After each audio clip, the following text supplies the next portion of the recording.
You're welcome once again to The Polity, your darling program from Kaftan Television, and we're broadcasting live from the Abuja studio.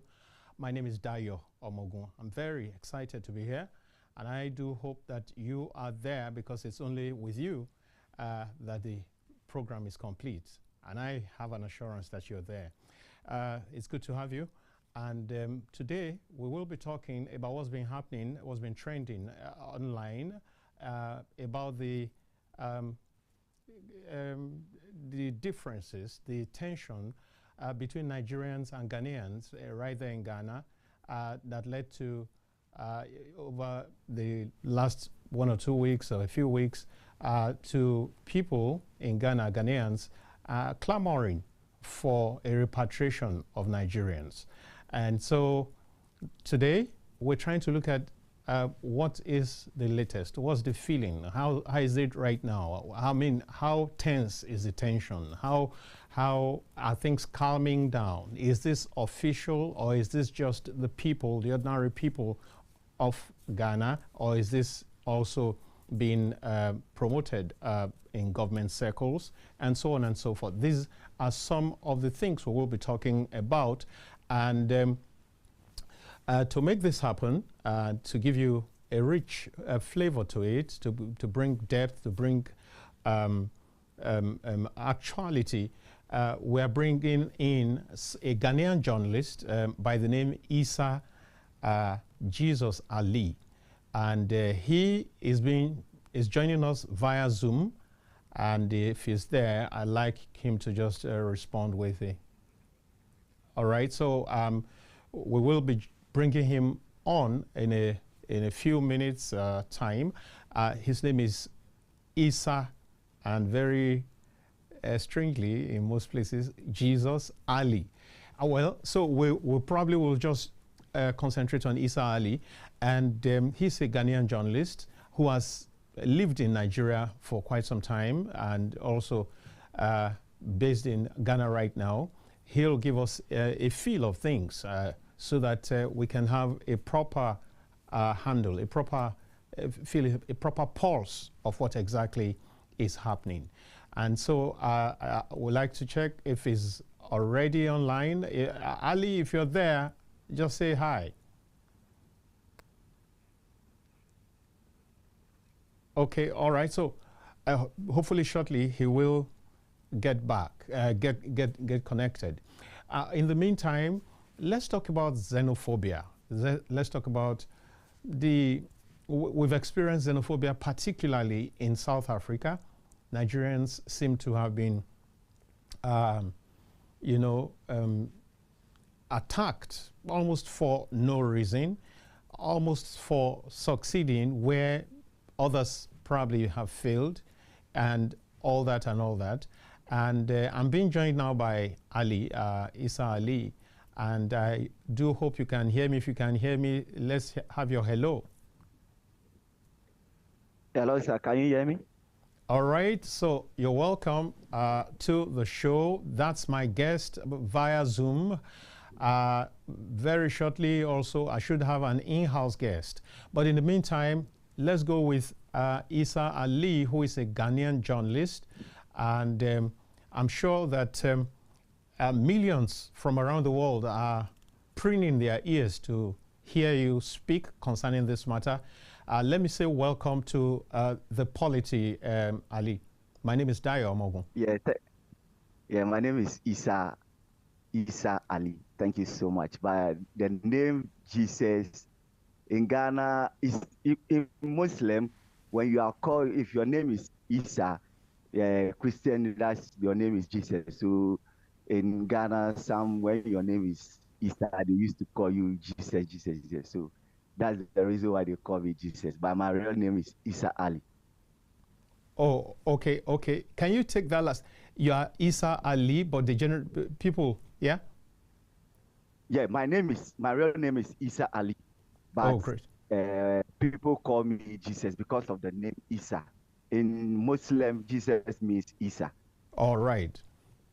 It's good to have. It's good to have that that background information. All right. So Isa Ali, you're welcome. And quickly, let's get down to business. Let me ask you, in the last few weeks, we've had very troubling videos online of the altercation between Ghanaians and Nigerians who are known to be brothers for so many years. And this is a little bit out of character between the two of us. So it will be good to know what exactly is playing out, what must have led to the conflict, and what must have led to the misunderstanding that escalated to the point where Nigerians are being asked to leave. What exactly, give us a run-up to this point. Well, actually, it's not about Ghanaians want to Nigerians to leave. Let's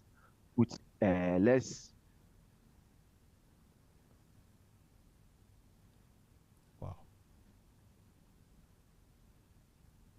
Oh no.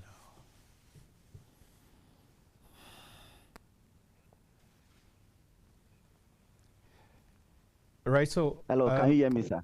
Yes, I can hear you. Okay. It's not about. But you may have to go a little bit back, so we can catch up with you. Okay. Can you hear me, sir? Yes. Yes. It's not about Ghanaians want Nigerians to leave. It's about, okay, I think, let's say some few weeks ago, Ezedimbo in Ghana had a video that he wants to build a Nigeria kingdom in Ghana. And you know, the issue in Ghana is now most of the, let me say, most of the crime that happens in Ghana, if they arrest the perpetrator, you see one Ghanaian, maybe 5 Nigerian, one Ghanaian, maybe 3 Nigerian. So it has make like Ghanaians are seeing that some of Nigerians are putting like bad image in Ghana. So that makes the reason why people are saying Ghanaians are saying Nigerians to go. It's not about like that. And it's not from the government. It's some of the youth who are saying that, but everything is fine. When you go to circle, Ghanaians are doing their business, Nigerians are doing their business. So there is no any chaos like the way people are talking about. All right, so it's not as bad as was presented online. That's what you're saying? No. It's not like that. If I had the time, I would have go to Circle, where you see Nigerians are selling phones. These phones, accessory, earpin, mapping. These business are owned by Nigerians are doing, especially the Igbos. They are doing that business, and they are freely in Circle. Nobody harass them. But just like in any country, you have some bad people, you have some good people. As I say, I've been with NTA for almost 8 years. I've been in Nigeria, I've stayed in Nigeria, Lagos, Abuja, then back in so I've been with Nigerians. We have good people. We have Nigerians are good. We have bad people. We have good people. But sometimes the bad ones, they makes people think like Nigerians are bad. So that's the reason. But there is no any chaos in Ghana like they are sacking Nigeria. When you go to market, they are doing their business. They don't have issue with anybody. All right, okay. That's quite reassuring, because the feeling back home when those videos emerged was very troubling. And so it's a good thing that we can hear from not just a journalist, but a Ghanaian journalist, and who has had a taste of Nigerian brotherhood, brotherliness, Nigerian readiness to receive other Africans, even and people from around the world. Nigeria is a place that's open, and we open our arms in warm embrace to people who come in. Yes, there may have been 1 or 2 things that would have happened in the past, but generally, Nigerians, like you heard him say, are generally very loving, very warm, very hospitable people. And that also is what we know of Ghanaians. So much so that we've enjoyed, I mean, common cultures, high life music, your kenke, or what is it called? Ghana jollof, Nigeria jollof. Exactly. Is generally very much enjoyed in Nigeria. We have a whole lot of common grounds. I'm sure you want to also quickly expatiate on that, right? Yeah. Let's explore some of the common grounds. Yeah, as I said, when you come to even let's say 3 days today, excuse me, I was watching BB Naija. A guy came, his name is Mensa. We have a similar name in Ghana. People call Mensa Kofi in Ghana. But just we need to, I think the two countries need to sit and educate some of us, the youth, that when you are traveling to another country's land, you need to be careful, because it's not your country. Even though they are Ghanaians in Nigeria, they are doing their business. They are minding their own business. If you go to another man's country to do your business, mind your own business, you don't have problem with it. I don't think anybody will harass you. But the issue is, the problem that we are having here in Ghana is anytime a crime will commit, when you go to check, you see one Ghanaian and 5 Nigerian. And excuse me to say, and all these people, when you check their background, they are Igbos. Wow. All right. That's, yeah. All right. See, now you've identified, you've made very solid points about people being law-abiding, whether they are in their own country or whether they are abroad. And I think that that is very critical, and I agree with you in total.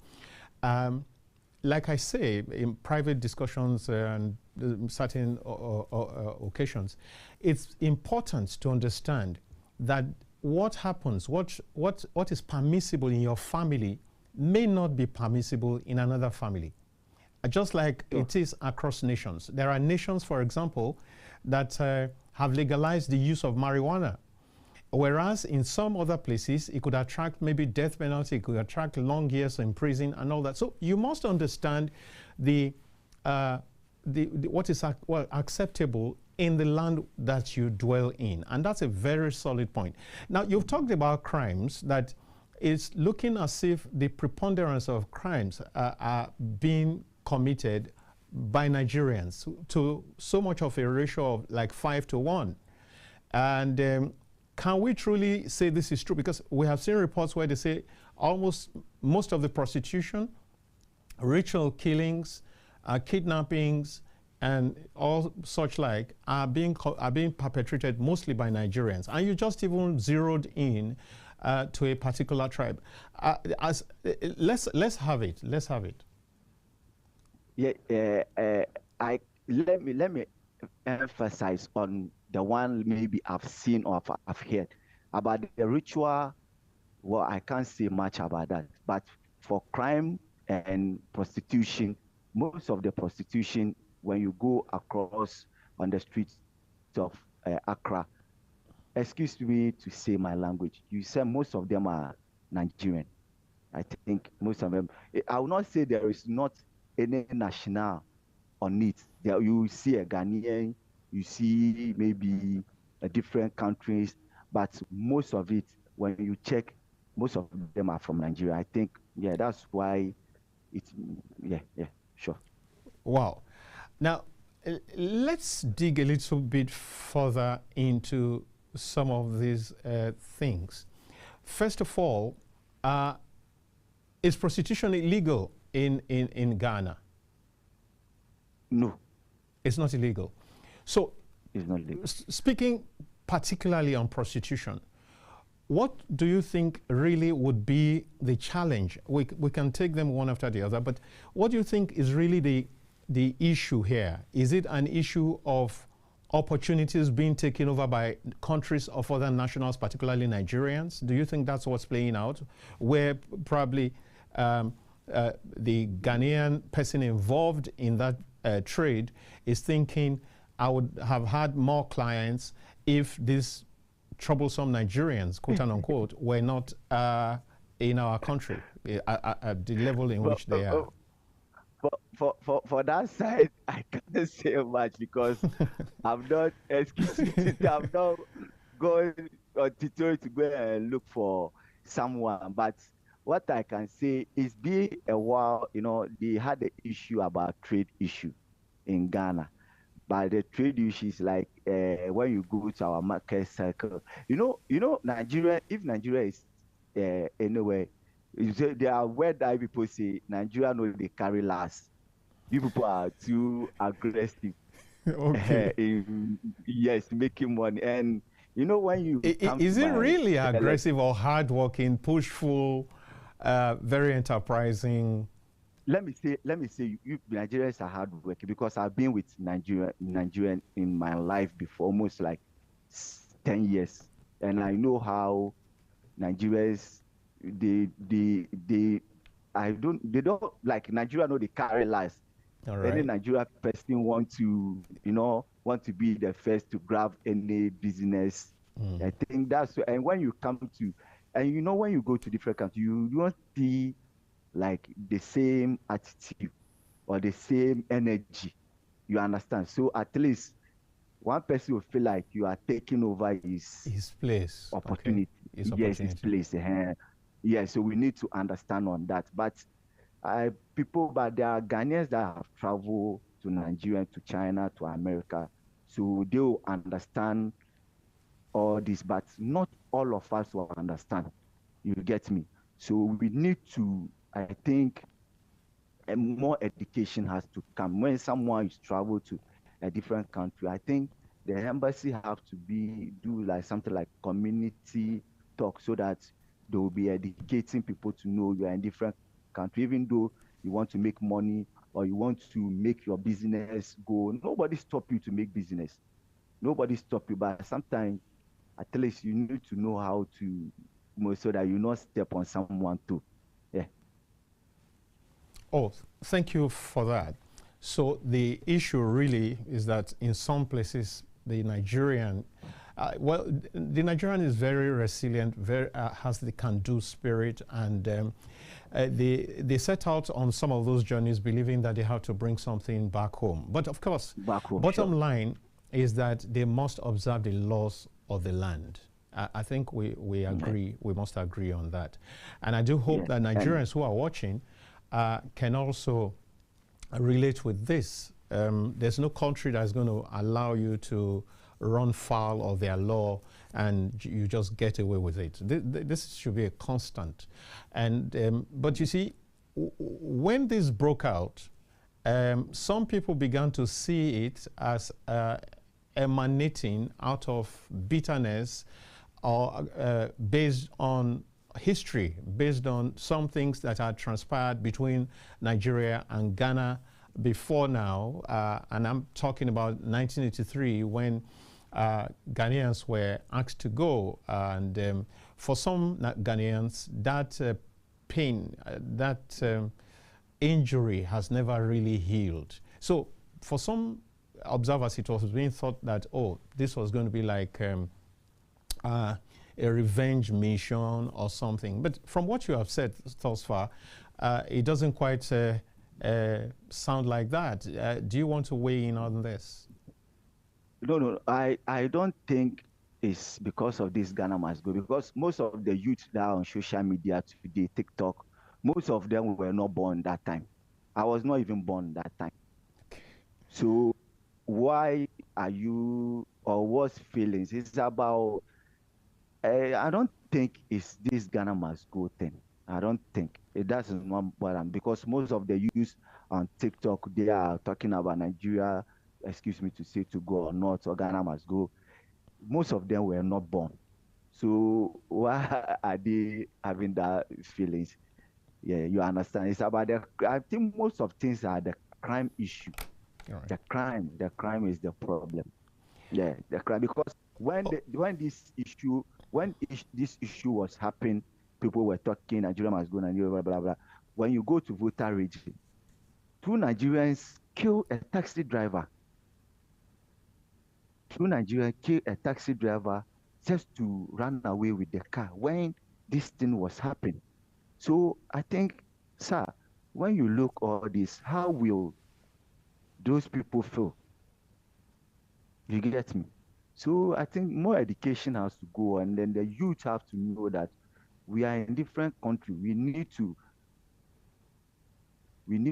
know how to move so that I think everything will be fine. Without that, I don't think there is a problem, because as I'm saying now, when you go to the market, people are doing their business at circle, people are selling their phone. There is no issue there. So there is no problem. And Oh, most oh, of oh, the oh, Nigerians are even married to Ghanaian. of course. All right. Um, you have advocated more education, which is sound, which is very correct. But let me ask you.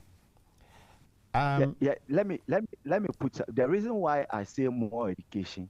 You know, I was working with NTA as a West Africa correspondent. Okay. So I was all my news was emphasized on Nigerian. Anytime I have to, when I go through even though we do news across the world, but all the news that we have to emphasize on Nigerian. So I know what I'm saying, and I've seen some. I know what I've seen. I've seen some. That's why I'm talking about education, education, education. You know, sometimes I think those people that brought some of the youths here, they don't tell them the truth. They don't tell them the truth. They lie them. So when the person come, you see like, wow, this is what when I was travel, this is not what they told me. And when you come back, some of them are feeling shy to go back home. Maybe maybe their colleagues will lie down when you travel to outside. You didn't bring anything. So everybody is trying to make money. It's good to make money, but you need to know the kind of place or the kind of money that you go out of it. So that's why I'm saying that the education have to be more. We need to be more educated so that before someone will leave his country to go to another man's country. All right. Thank you so much for that. And I think that the government agencies involved in this are taking note and will do the appropriate thing. But then let me ask you, Ali, if indeed the issue is crime, don't you think that it's better that the process of the law, that the court system, your justice system tackles it rather than the people? Because what it does is when people react this way, it sounds xenophobic. It sounds just like feeling insecure. It looks as if the home people are insecure. They are concerned that these people are making so much progress. They are making so much, having so much success, and all that. And I mean, they are not our people. Let's find a way to frustrate them out, and then it becomes like self-help. Whereas every country has its justice system, and I think I'm asking: is it not better for the law to take its course in the proper manner than for the country's nationals to now begin to project themselves in a light that is not very complimentary? Because yes, like I said before, no country wants to accept any lawlessness. So if where there is law or where there is offense, then there is law, or where there is law, then there is offense, and there is justice system. Is it not better that these people are tackled using the legal system, your justice system, than that people begin to do this kind of because we'll go there now. The next point will be that is this the thinking in government circles also, or is this just a thinking of the people? Maybe we should take that first. Is this limited to the people, or is government involved in this? Government involved as in what? Please, can you? No. This thinking that Nigerians should go, from what you have said, I could decipher, I could deduce that you are saying that it's just a pocket, a handful of Ghanaians who felt irritated, who felt aggrieved about certain things that Nigerians were doing, that carry that out. And unfortunately, because we're in a social media world and everything that happens, the world is a global village right now. What happens in Ghana this moment can be put on media and everybody sees from around the world. So you're saying that it's not that huge. So I can deduce from there that this is just a few people who felt aggrieved by the excesses of Nigerians. Yes. Sorry? So, when you get back. So I'm saying, from what you have said thus far, Ali, you have tried to paint a picture that this is within a few persons, a few Ghanaians, who got aggrieved because of some of the excesses of Nigerians who are resident in Ghana. This is not an official position of Nigerians must leave. Are you there? All right, so we do hope that the network improves. When Ali comes back, he will attend to that. But there's no doubt that Nigerians also have to take a number of lessons from our discussions thus far. All right, just before I go into the lessons. Now, Ali, I don't know whether you heard me before that problem with the network. Yeah, then I didn't hear you. Okay, let me get back to you. I'm saying that from what you have said thus far, I deduce that you have said that this is not the official position. The Nigerians must go thing is not an official position of Ghanaian government, right? No.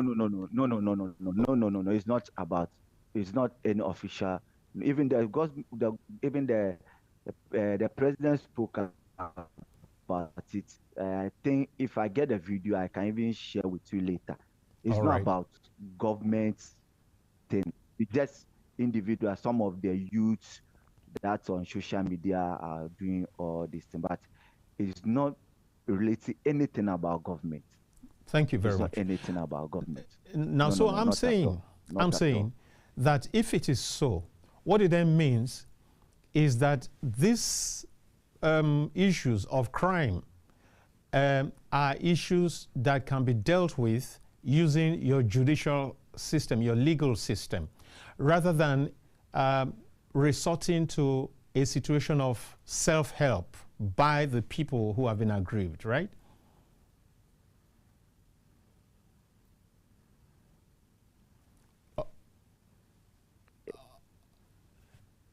Sorry, the net.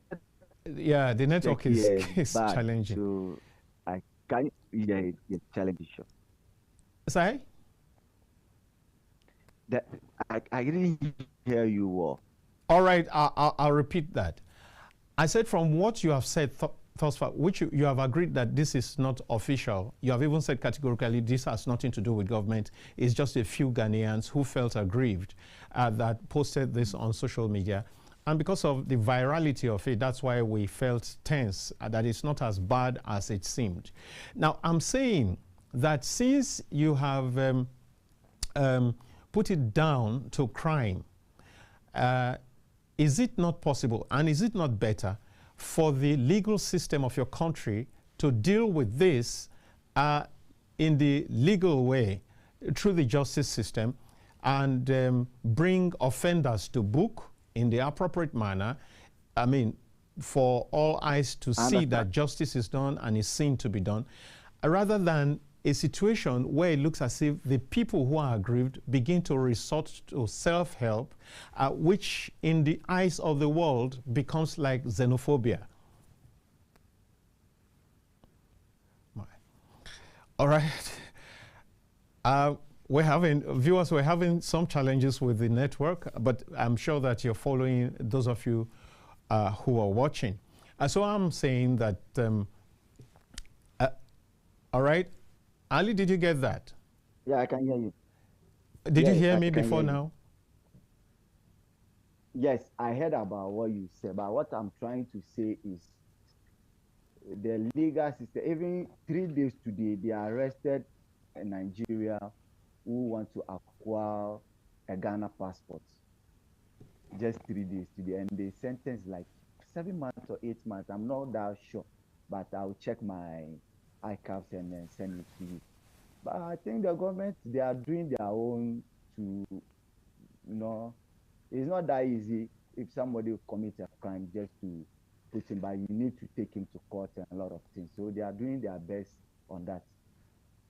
So that's what I'm saying, that it's better to follow it that way. It's better for aggrieved citizens to make their reports to the police and maybe go to court rather than say leave. Because if you want to do that, then every country will be asking every other nationals to leave. Country to leave. I understand. I understand. I understand. So because it's better to follow the matter legally, deal with it legally. If somebody has to go to jail, they go to jail, but justice will be done and be seen to be done, rather than the people presenting themselves as being xenophobic.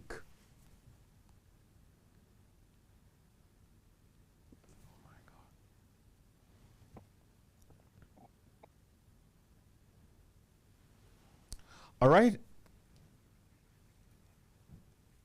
Okay. Okay. Now, I'm asking Ali, is it not better? Okay. So, I was saying just before we had that network glitch, is it not better to follow, if indeed the problem is that some Nigerians resident in Ghana have taken to crime? Yes, we will have such persons wherever in the world, and it's not peculiar to Nigerians. So I'm sure that there are other nationals. Just recently, we had plenty of Chinese who ran foul of the Nigerian law and all that. But we did not, because of that, say that all Chinese should leave Nigeria. And I think that that's the proper attitude. At a certain point, some of them were arrested, and I think that some were even recently prosecuted. Whether the prosecution has been, the court case has been concluded, I do not quite remember. But I'm saying that every country will, from time to time, host other nationals. And if they've run foul of the law, it will be a lot better for international relations, for peace, and for peaceful coexistence around the world, to have the law, the justice system of such a country follow up on such matters to their logical conclusion, such that justice is done and seen to be done, rather than individuals pushing for their expulsion, pushing for their repatriation. Because what it does is that it begins to present such people as being xenophobic. So that's the point. Because if you now begin to use the sins of a few nationals to now rub off on the entire residents the entire nationals of that country who are resident in your country, what it will mean is that every country around the world will be repatriating people almost on a daily basis. And I think that will lead to a whole lot of confusion and strife around the world. Let's take a break, and when we get back, we make progress.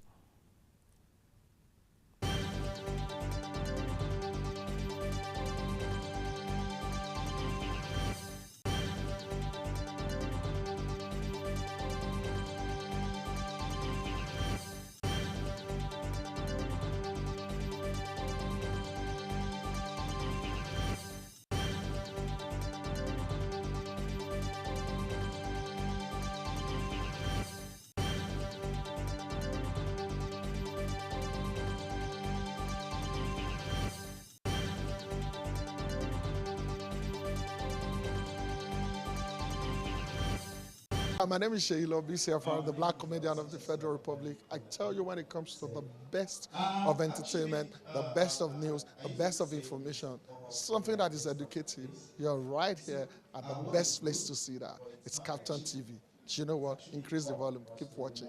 Don't touch the dial, okay? It's your girl Nkechi Blessing Sunday. I want you all to keep watching Captain TV. Please keep watching Captain TV. It is the best TV station in the country. They're doing an amazing job. Please do not touch the dial. Keep watching.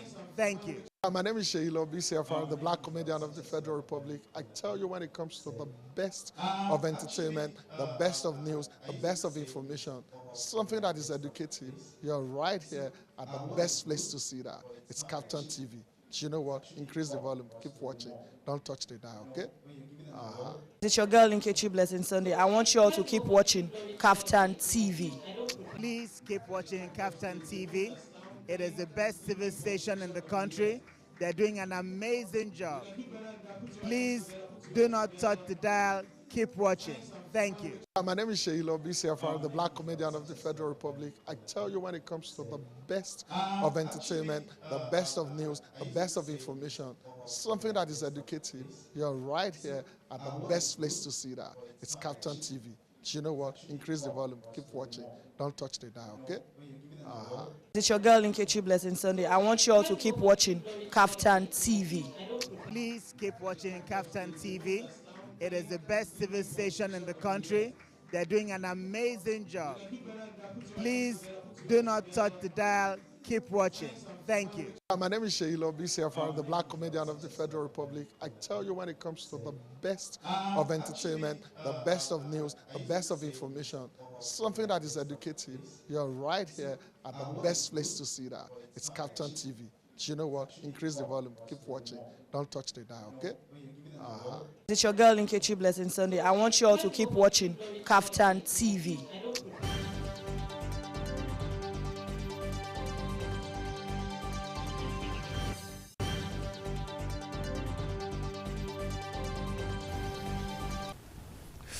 Welcome back to The Polity, coming to you live from the Abuja studio of Captain Television. I believe that you've been on this ride with us thus far from the very beginning, most of you. And just in case you're just joining, my name is Dayo Omogun, and we've been talking about xenophobia in Ghana and the latest update. And to make this quite original and from the source, we up to the last break had a Ghanaian journalist via Zoom who'd been speaking with us, and I did say that I was expecting a guest physically in the studio, and he's here right now, and it looks as if due to network challenges, that's about all that we're going to be able to do with Isa Ali, except some miracle happens. So from this point, we'll be continuing with my in-house guest right here, Ben Agundoye. You're welcome, Ben. It's my pleasure. All right. So, Ben, before you came, we tried to establish what exactly was the problem that led to the recent spat between Nigerians and Ghanaians that trended and was viral and created a whole lot of tension between us and them. And you know how tense Nigerians back home were over those reports. I'm sure you saw some of those videos. So we brought in a Ghanaian journalist as guest, who's been on with us until you came. And he tried to de-escalate. Is it de-escalate? He tried to calm it down, that it's not as bad as was received back home. That it had to do with a few Ghanaians who are aggrieved over some level of rascality, some level of excesses that Nigerians based in Ghana are perpetrating. Of course, not all of them, but a small percentage of them. And in fact, he went ahead to say that Nigerians and Ghanaians are still in very cordial, still operating cordiality. They do socials together. And Nigerians are running their businesses peacefully without harassment and all that. But he was just concerned, and the Ghanaians are concerned, that there are crimes being perpetrated. Like, for example, there was among those reports was that ritual killings were being done, and some Ghanaians were disappearing because of ritual killings and kidnappings and armed robbery and then prostitution. So I tried to take on Ali by asking whether, for example, prostitution is illegal in Ghana, and he said no. Now, and I tried to ask, could that then be a situation where Ghanaians who are involved in that trade have a feeling like these people are taking our opportunities? And of course, it's not far from that. In fact, not just in prostitution, but in some other businesses, considering the pushfulness of Nigerians when they get into any business. But in spite of that, there are lessons we must share with Nigerians, because he was very insistent on the fact that people must abide by the law of the land where they go take residence. So I do not know whether we need to go back again to some of those things that has been said. But what lessons, considering that he emphasized the need to abide by laws, what exactly is the message we should be speaking to our own Nigerian brothers and sisters? Well, like he said, the number one thing is, when you are in a society or a place that is not your own, I think that you need to sit down and live with your host in peace. But when you lord it over your host, it is natural for the host to resist you.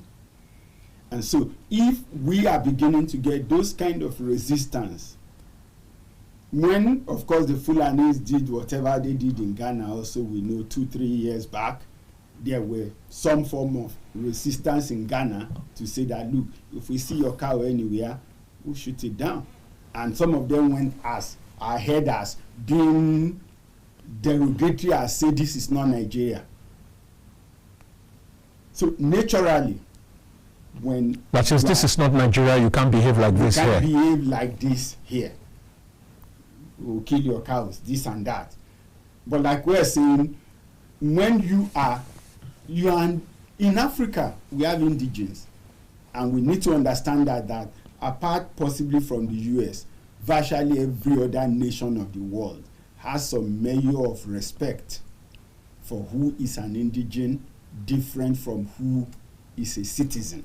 I've seen British forms. They don't just ask you if you are a UK citizen. They go further to break it down. Are you black UK? Are you English? Are you Scottish? Are you Welsh? Are you EU? Are you EU? Are you Europe EU? Wow. Europe others? Is that, are you Asia China? Are you Asia Indian or Pakistan? Are you Asia others? Britain go as far as that level. When you even say you are British black, they want to know if you are Caribbean origin or African origin. Yes, no, ask them. Their forms can go into so much details. And when it comes to that, I think I can remember one of the books we read in primary school. At the end of was it Trouble in Form 6? I can't remember the title now. But the writer, who has been a teacher in a A-level school, after all his trouble, he said, now I know that even though I am British, I am not a Briton.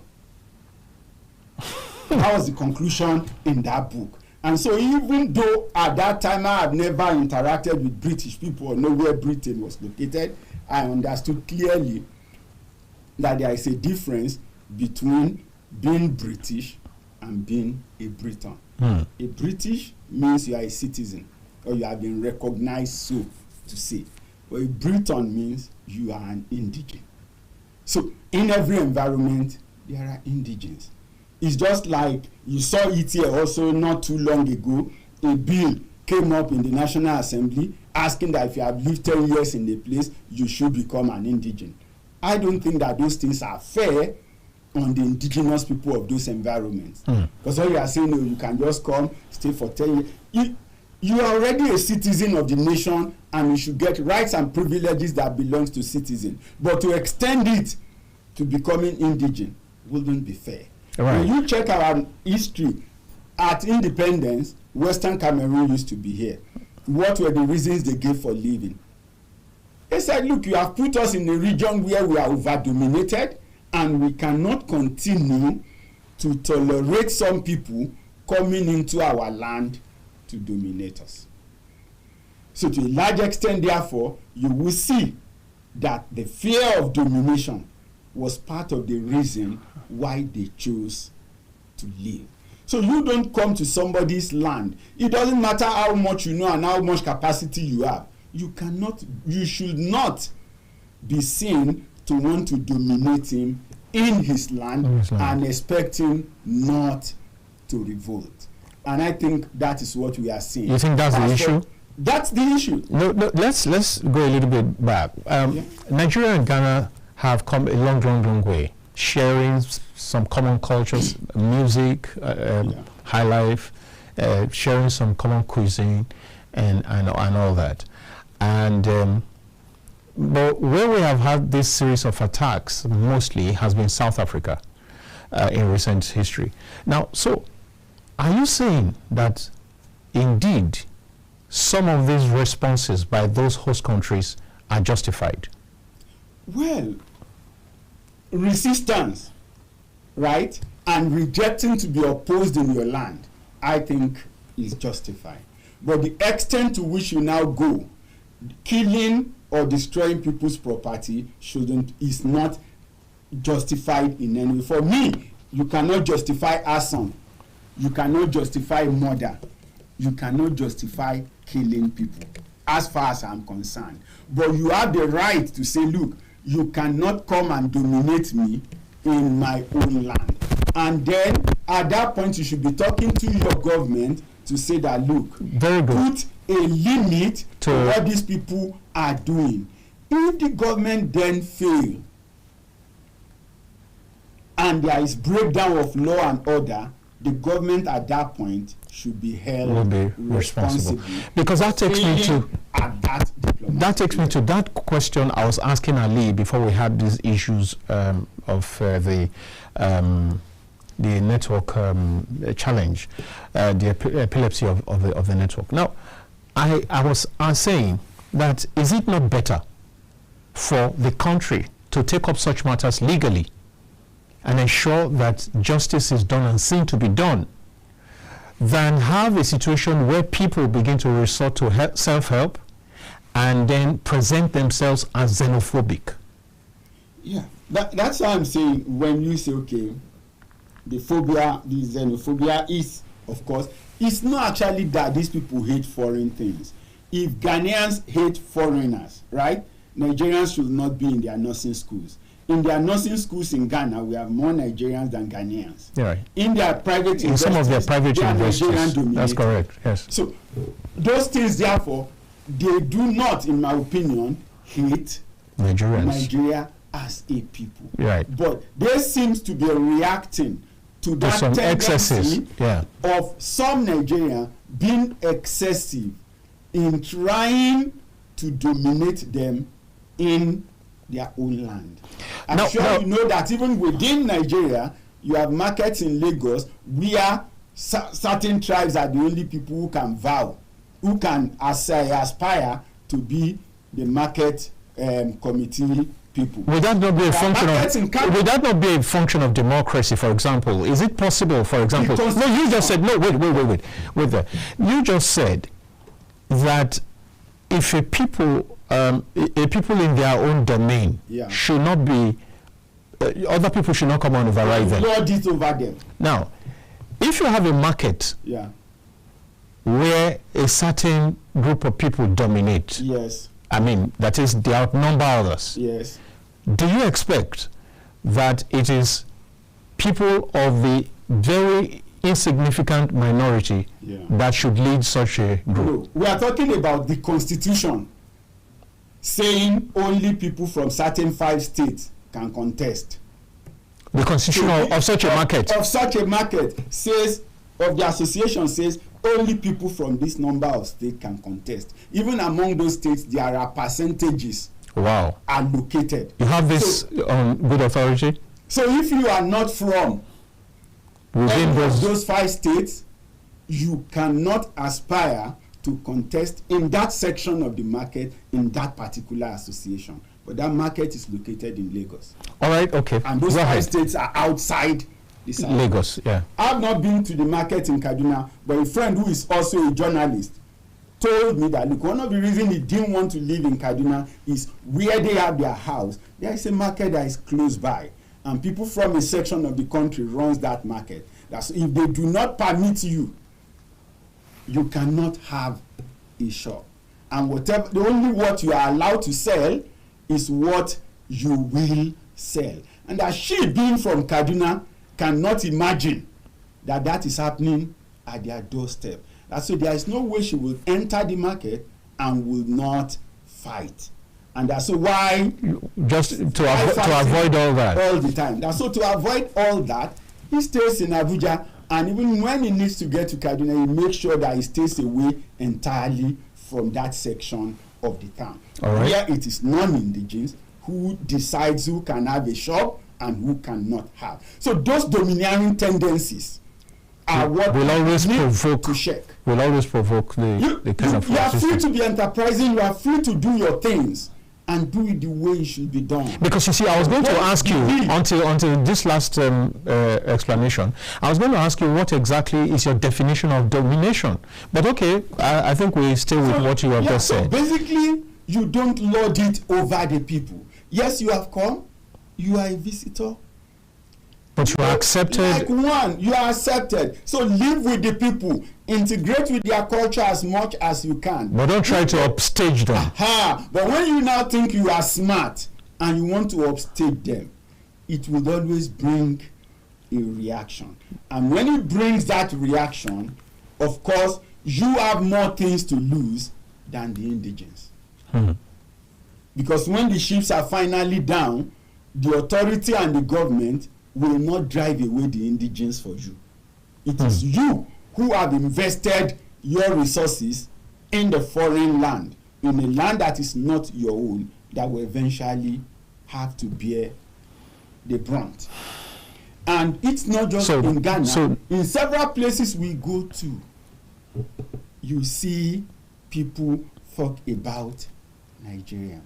And sometimes want to look at your name and want to begin to differentiate us by name, even when you have the same green passport. Right. They are looking at the series of the name or some pattern of name, and they tell you, people who have this pattern of name are the ones creating problem in this place for us.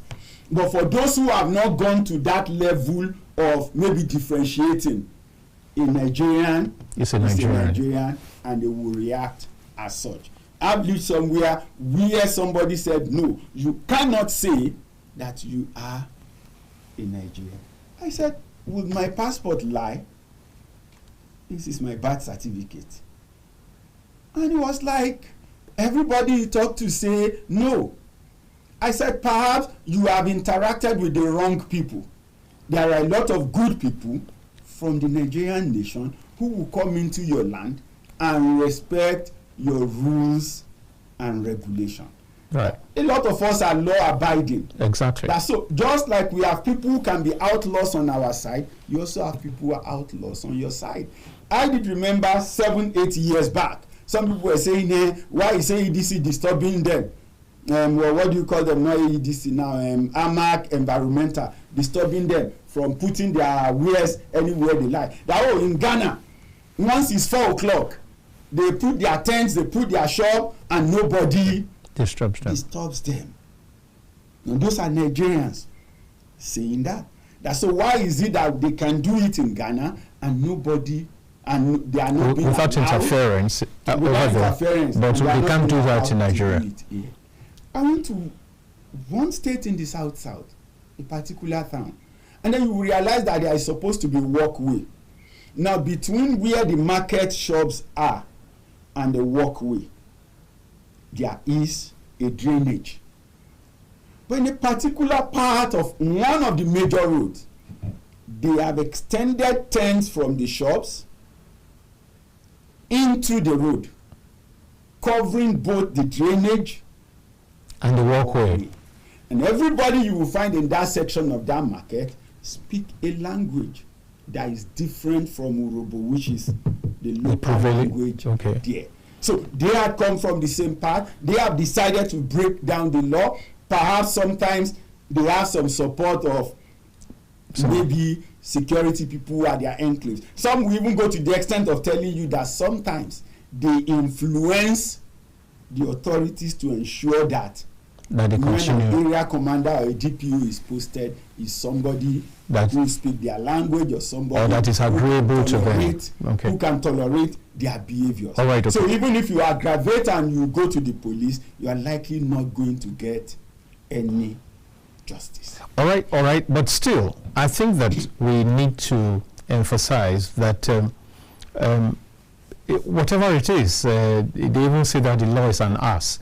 But as stupid as the ass should be, being used to personify the law, I think that there is a need to do justice and for justice to be seen as done. Is that correct? Sure. Correct. So whatever it takes, it's important as much as possible, I'm sure we agree, that these matters should go through the process of the law rather than people taking laws into their hands in a demonstration of self-help. Do you agree? Sure. Good. It should have actually been a case where we should now. Because what I said to I've been in a number of African countries. Yes. And I would always say that you don't feel the impact of the Nigerian embassy personnel the way other countries feel it. For instance, I think in 2006 I was in Egypt. Now let me just tell them. We have people from other countries. Please call us. We have opened the line for you. And the number, as usual, is 08029938365, 08029938365. It's on the screen. Please get in touch. Yeah. And while we were there, I was for training, and we have another guy, I think the national manager from Eritrea. Well, I've gotten my hotels booked online, and then I got on ground, some things were wrong, I needed to change, and I moved to a new place. So when I got to the training school and I met Tekle, he said, oh, this hotel booking got cancelled. How were you quickly able to resolve it? And you said you have settled down. That he came from the embassy that morning, but they have promised to do X, Y, Z. And I said, well, that shouldn't be a problem. It's not my first time coming to that country. But what eventually happened was that the embassy were able to, within that day, got a 3-bedroom flat for 1 month, because of course rents are paid in Egypt monthly in arrears, and put the 3 Eritrean, monthly in arrears or monthly in advance? Monthly in that's arrears. Just an answer though. Monthly in arrears, that's what they do. Okay. So they quickly got them settled. In hotel, you have to pay a deposit before you can move in and keep renewing. And they were one of them was still expecting this money. It has not even arrived. But the embassy was able to step in. Got them a 3-bedroom flat. The 3 of them moved in. And when you look at what they will pay at the end of the month, it's actually like staying 2 days in a hotel. Okay, so where are you going with this? So where I'm going with that is, they had complained they could reach the embassy and there's somebody to attend to them. Nigerians who I met, on the other hand, who have gone to the Nigerian embassy, will tell you that, look, they don't get any service. That it's like they just, even when you report, nobody is taking your matter serious, And so sometimes you are just fed up than to go. Some had issues with flight, and I one day at least went to that airline, Aeroflot. I want to, so I now told them, I want to go to Bratislava. Aeroflot now said, look, we had issues with people who have some kind of visa from Nigeria, and so our parent company in Russia has said we should stop taking passengers going to Bratislava from Nigeria, right? So when I got back, I discovered that, number one, that emphasis is not available, or that information is not available to some of the Bratislava bound passengers leaving from Nigeria. Because if that instruction was already there, then they would not have embarked on the journey. Embassy should have notified Nigerian immigration rather than allow those people to leave Nigeria and get to Cairo and be constituting nuisance.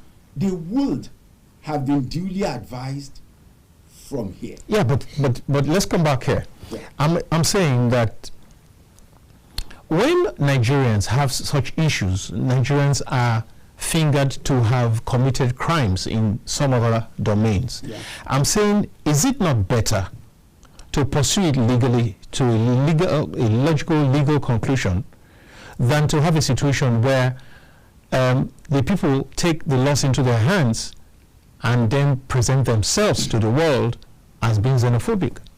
No, that's exactly what I'm saying. Now, where you have a case where a Nigerian comes to Nigerian embassy and didn't get the right treatment. No, but this is not about the Nigerian. This is about the other nationals. Let me finish. When a Nigerian cannot get the right treatment, right? Yes. Then you can now look at it if a foreigner is coming to that same place to report the Nigerian. No, I'm saying take away the embassy. You have an issue, somebody has stolen your item. Yeah. You go to you go make a report at the police station. Yes. Rather than because somebody stole somebody's phone the other day. The other day somebody killed a Nigerian, again is identified as having killed a taxi driver. The other time it's found out that a robbery syndicate involves 4 Nigerians and 1 Ghanaian or 1 South African, whatever country it is. You now say because of those people, let's have all Nigerians move. That sounds xenophobic. No, that sounds wrong. Very good. That's the point I'm making. So is it not better to have those people pass through the proper judicial system and get whatever they are supposed to get, whether it's an imprisonment, whether it's or even if it comes to that, maybe a repatriation, but justice would have been seen to be done, rather than people taking laws into their hands and committing arson, like you alluded to before, or committing murder and all that. No, practically, you need to look at this.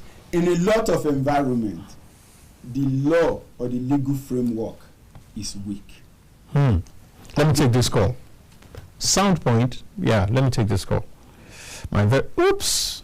Well, please do call back. I was just about to pick your call. We love you. We want you to call in. We want you to weigh in on this subject matter. And we do hope that the Almighty Network will help all of us. Yeah, so. The legal framework is weak. In some environments, you don't even understand the jurisprudence.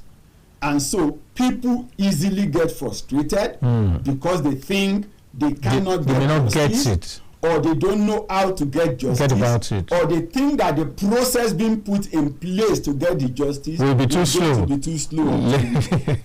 Hello? Hello? Yes, welcome to the show. Well done. Yes, ma. Well done. I want to talk about this Nigerian must go. Go ahead, ma. But you tell us your name and where you're calling from. My name is Esther Olalere from Oyo State. Go ahead, ma. Please, they did it in 1959. They gave us only 14 days to go back to wherever we come from, because they want to take over our shop. They took over my father's shop, my mother's shop, all our property. Because they want to steal. When they need people's property, that is what they will do. Those people living there, they must take care. They must know what they are doing. Because all their property, the Ghanaians will take it from them later.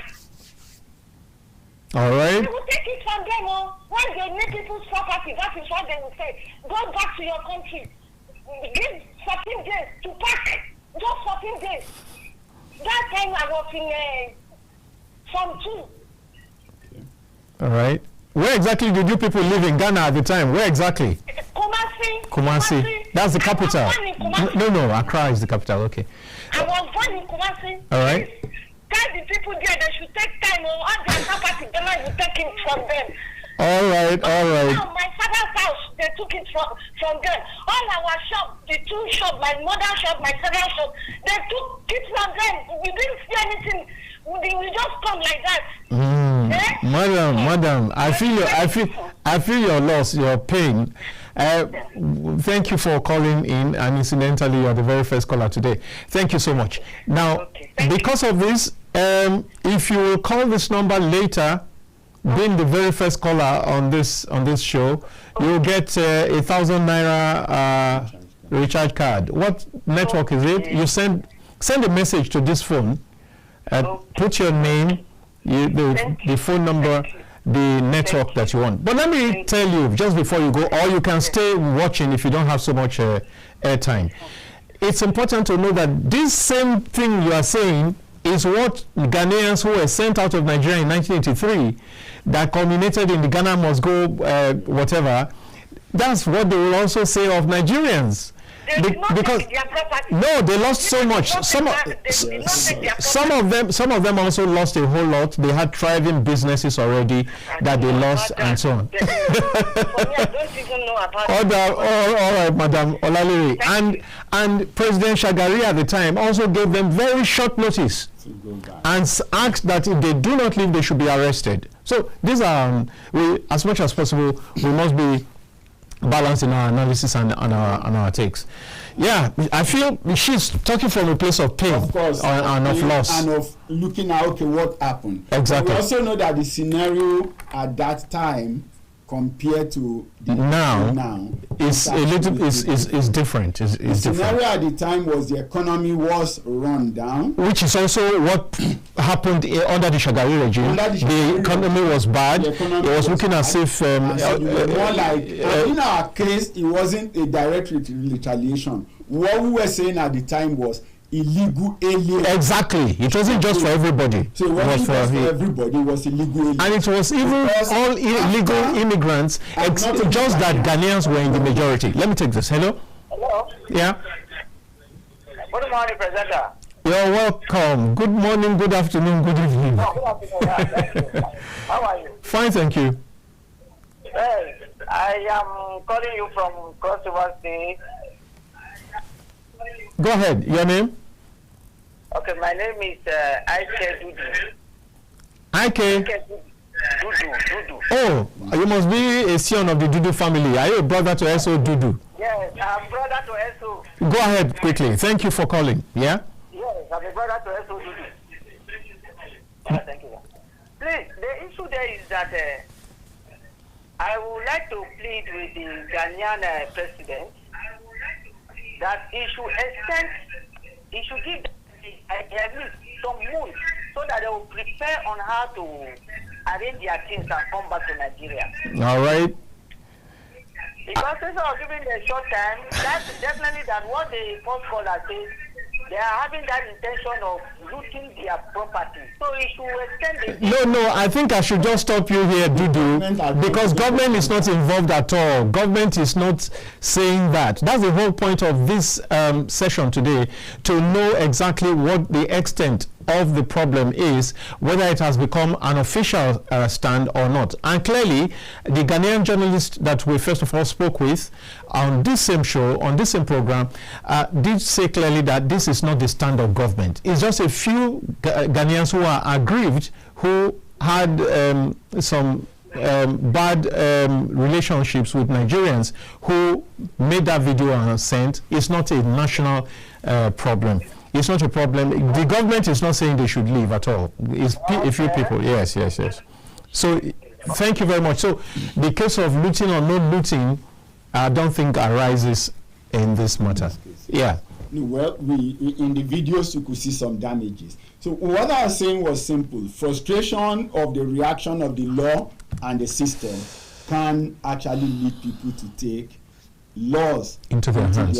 Yes. And take yes, I agree with you. And like I was saying, in 1983, illegal aliens were to go, they were not just Ghanaians. Exactly. And illegal aliens. Yeah, Ghanaians who were legal aliens remained here. Because I remember that up till 1986, I had a chemistry teacher who was a Ghanaian. I had an English teacher who was a Ghanaian. I think one was Mr. Yamua, the other one was Mr. Abua also. Right. And another, and in the same school there was another Mr. Mensah, and those who were unemployed. All of them have to end. Do their names all have to end in R or Ora?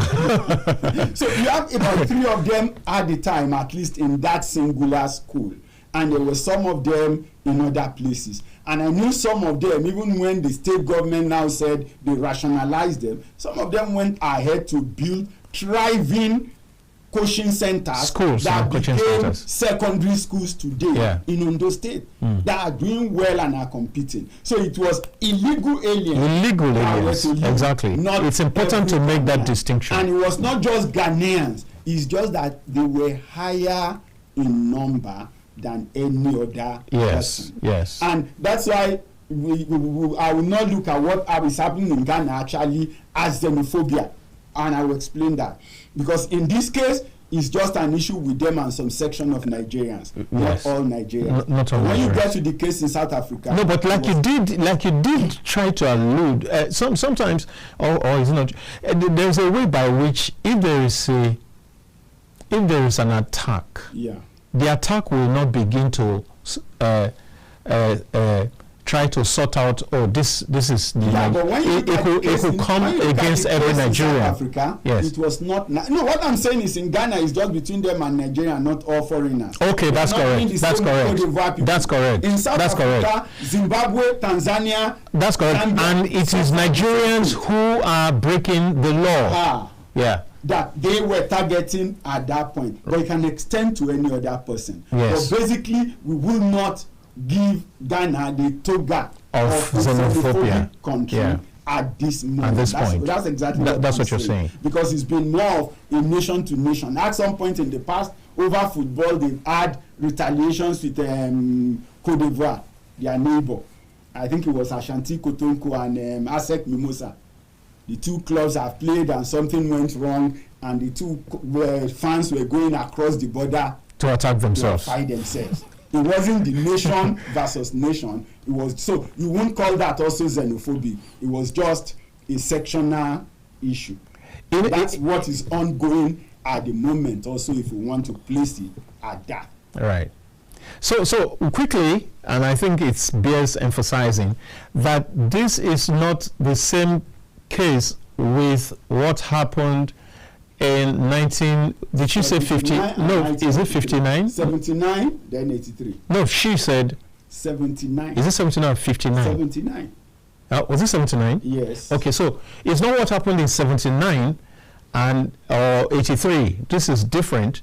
And for my friend Ike Dudu, there is no official statement on it, and so there's no notice. There's nothing like short notice or long notice. The people who said that were just a few individuals who are aggrieved, and because we have technology, whatever happens anywhere, you can see almost immediately, it goes viral, and that's what happened. It's not the Ghanaian nation as an entity saying Nigerians must leave.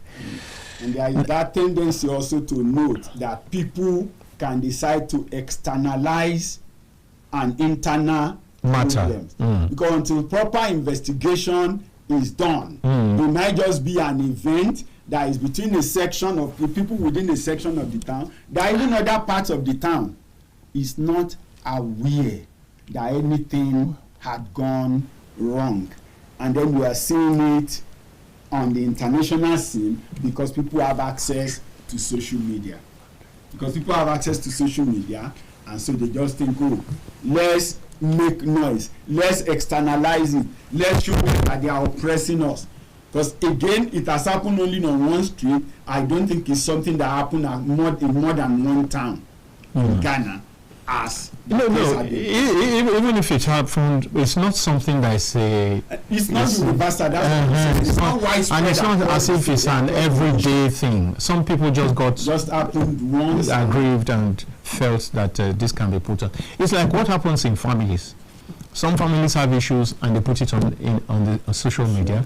Several other families bigger issues and it's not on social media. So that's it. Now, as we begin to round up, I think one point that needs also to be put out there is the fact that the governments of Nigeria and Ghana have actually met at some very high level to the point where Madam Bianca Ojukwu, who's the Minister of State Foreign Affairs, went, for this same matter, visited Ghana, and she did come back saying there's no cause for alarm. Yeah, she did say that there's no cause for alarm.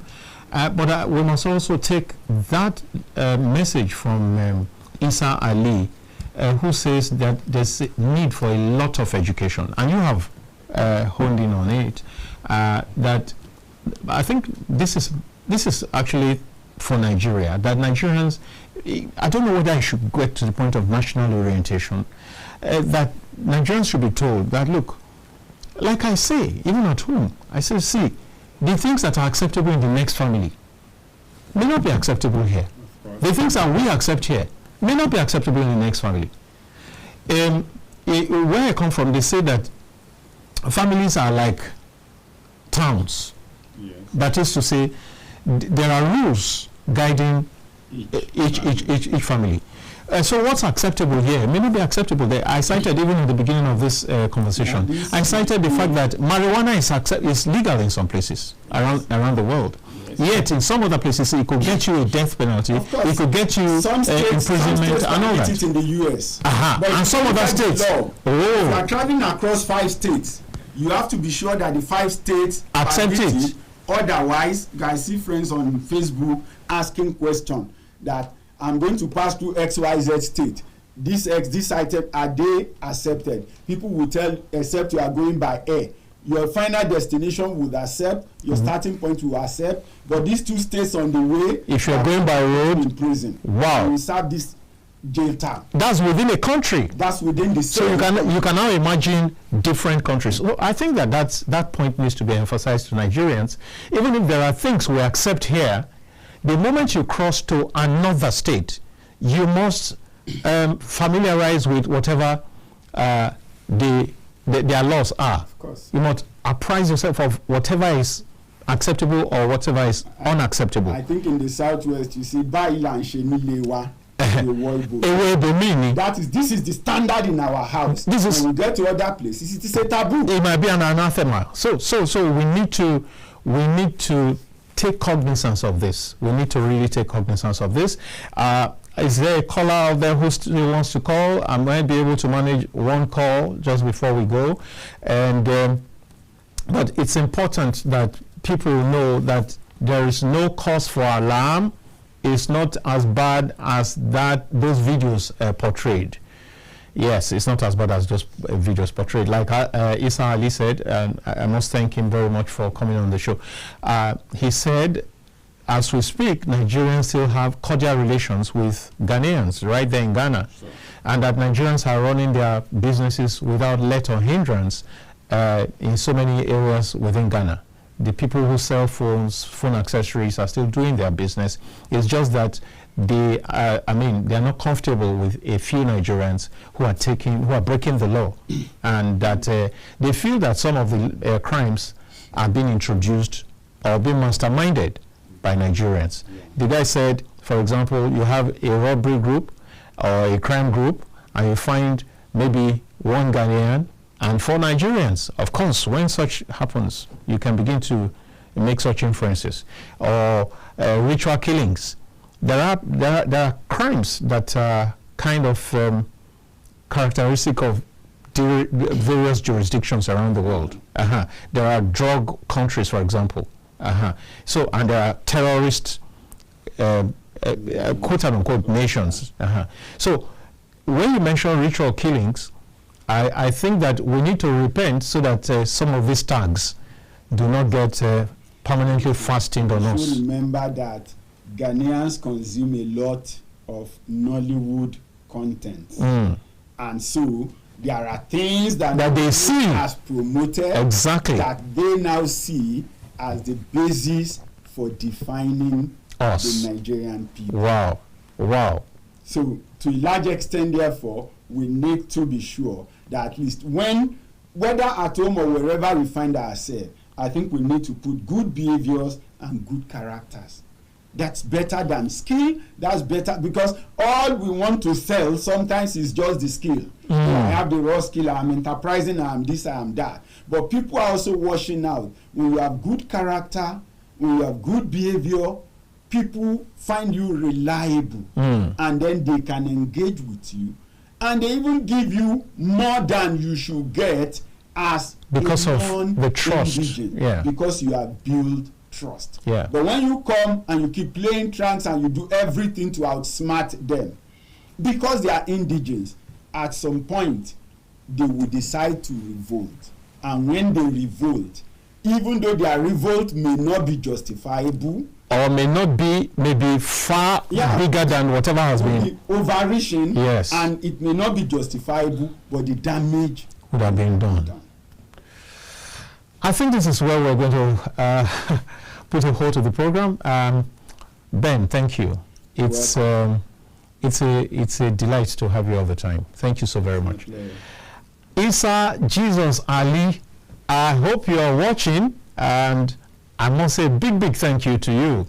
We hope that we can have you fairly more regularly when especially matters concerning Nigeria, Ghana, or sometimes Ghana sports, or whether the debate on Nigerian jollof or Ghanaian jollof, which is better. maybe we can bring you on from time to time. Thank you so very much. It was a fantastic time with you. You are very objective, very dispassionate. Thank you so very much. Keep up the good work, bro. And let me say thank you to the millions of viewers from around the world who have stayed glued to this. Thank you for giving us the support. And let me tell you, this is just a tip of the iceberg. Kaftan TV is loaded with much more. Don't lose out. Stay focused and tell others this is where it's happening. You know what we say here? Imagine a beautiful world. Now, just before I go, my production team, you are simply wonderful. Go get yourself some drink. Tell them the drinks are on the Falcons, the Super Falcons. They will pay. Bye-bye. My name is Dayo Hogo. I'm out of here.